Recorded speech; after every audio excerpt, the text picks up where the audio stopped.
50കാരിയായ മുത്തശ്ശി ചെറുമകനോടൊപ്പം ഒളിച്ചോടി വിവാഹം കഴിച്ചു. ഉത്തർപ്രദേശിലാണ് സംഭവം നടന്നത്. 4 മക്കളുള്ള ഇന്ദ്രാവതി എന്ന സ്ത്രീയാണ് തന്റെ ചെറുമകനായ ആസാദിനെ വിവാഹം കഴിച്ചത്. 2 ആൺമക്കളും 2 പെൺമക്കളുമുള്ള ഇന്ദ്രാവതി എന്ന സ്ത്രീ തന്റെ മുഴുവൻ കുടുംബത്തെയും ഉപേക്ഷിച്ച് ചെറുമകൻ ആസാദിനെ വിവാഹം കഴിച്ചു. ഇരുവരും ഗോവിന്ദ് സാഹിബ് ക്ഷേത്രത്തിൽ പോയി സിന്ദൂരം ചാർത്തി പ്രതിജ്ഞകൾ കൈമാറി പവിത്രമായ അഗ്നിക്ക് ചുറ്റും 7 തവണ ചുറ്റി. ഗ്രാമത്തിൽ നിന്നും അപ്രത്യക്ഷമാകുന്നതിന് മുൻപ് പരസ്പരം വിവാഹം കഴിച്ചതായി ഉറപ്പിച്ചു. രണ്ടുപേരും അംബേദ്കർ നഗറിൽ പരസ്പരം അടുത്തായിരുന്നു താമസിച്ചിരുന്നത്. ബന്ധത്തിൽ അവരുടെ ചെറുമകനായ ഇന്ദ്രാവതിയും ആസാദും വളരെ കാലമായി പ്രണയബന്ധത്തിലായിരുന്നു. പതിവായി കണ്ടുമുട്ടിയെങ്കിലും അവർ തമ്മിലുള്ള കുടുംബ ബന്ധം കാരണം ആരും അവരുടെ ബന്ധത്തെ സംശയിച്ചില്ല. അതങ്ങ് തണലാക്കി മാറ്റി. അവർ ഒളിച്ചോടുന്നതിന് 4 ദിവസം മുൻപ് ഇന്ദ്രാവതിയുടെ ഭർത്താവ് ചന്ദ്രശേഖർ അവർ രഹസ്യമായി സംസാരിക്കുന്നത് കാണുകയും സംശയം തോന്നുകയും ചെയ്തു.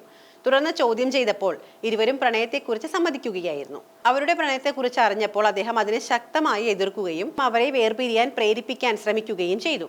എന്നാലും സ്ത്രീയും കാമുകനും കേൾക്കാൻ വിസമ്മതിക്കുകയും അവരുടെ പ്രണയ പദ്ധതിയുമായി മുന്നോട്ട് പോവുകയും ചെയ്തു. പ്രശ്നം പരിഹരിക്കാൻ ചന്ദ്രശേഖർ പോലീസിനെ സമീപിച്ചു. പക്ഷേ ഇന്ദ്രാവതിയും ആസാദും മുതിർന്ന പൗരന്മാരായതുകൊണ്ടും പങ്കാളികളെ തിരഞ്ഞെടുക്കാൻ അവർക്ക് അവകാശം ഉണ്ടായിരുന്നതിനാലും പോലീസ് പരാതി സ്വീകരിക്കാൻ വിസമ്മതിച്ചു. ഭർത്താവിനെയും മക്കളെയും കൊല്ലാൻ വിഷം നൽകാൻ പദ്ധതിയിട്ടിരുന്നതായി പോലീസ് വെളിപ്പെടുത്തിയിട്ടുണ്ട്. നിരാശനായ ചന്ദ്രശേഖർ പോലീസിൽ പരാതി നൽകിയെങ്കിലും ഇരുവരും ഇപ്പോൾ ഒളിവിലാണ്.